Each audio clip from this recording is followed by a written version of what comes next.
इस कहानी की शुरुआत एक बेहद शांत गांव से होती है, जहां रहता था रायस्टर अपनी मां के साथ। रायस्टर के पिता का बचपन में ही देहांत हो गया था।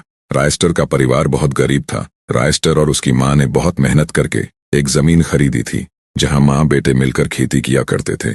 एक दिन रायस्टर अपनी मां से कहता है, मां, मैं फसल बेचने जा रहा हूं, अपना ध्यान रखना।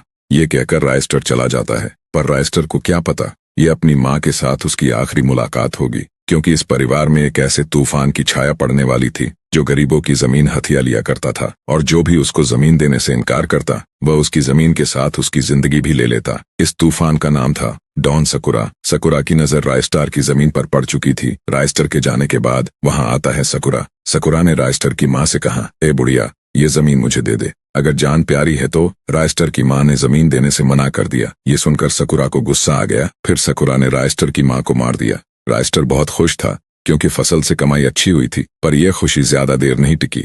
अपनी मां को मारा देख रायस्टर अपने आप को संभाल नहीं पा रहा था। इस दिन रायस्टर की जिंदगी छीन चुकी थी। तभी रायस्टर ने सकुरा की गाड़ी को वहां से जाते हुए देखा। रायस्टर ने तभी सोच लिया, सकुरा की मौत मेरे ही हाथों होगी। कुछ सालों बाद रायस्टर बहुत ताकतवर बन चुका था, पर आंखों में वही बदले की भावना जो कुछ सालों पहले थी। रायस्टर अपनी मॉन्स्टर बाइक लेके चल पड़ा सकुरा के पास। जब रायस्टर पहुंचा, सकुरा ने पूछा, ओए बच्चे, यहाँ क्या कर रहा है? तुझे पता है ना तू किसके सामने खड़ा है? रायस्टर की आंखें बिजली की तरह चमकी। रायस्टर बोला, जिसे तू बच्चा कह रहा है उसी के हाथों तेरी मौत होगी। सकुरा गुस्से से कहता है, अब तेरी औकात तुझे दिखानी पड़ेगी। फिर शुरू हुई जोरदार लड़ाई। धुआं छा जाता है, बम फटते हैं, चारों तरफ खून खराबा।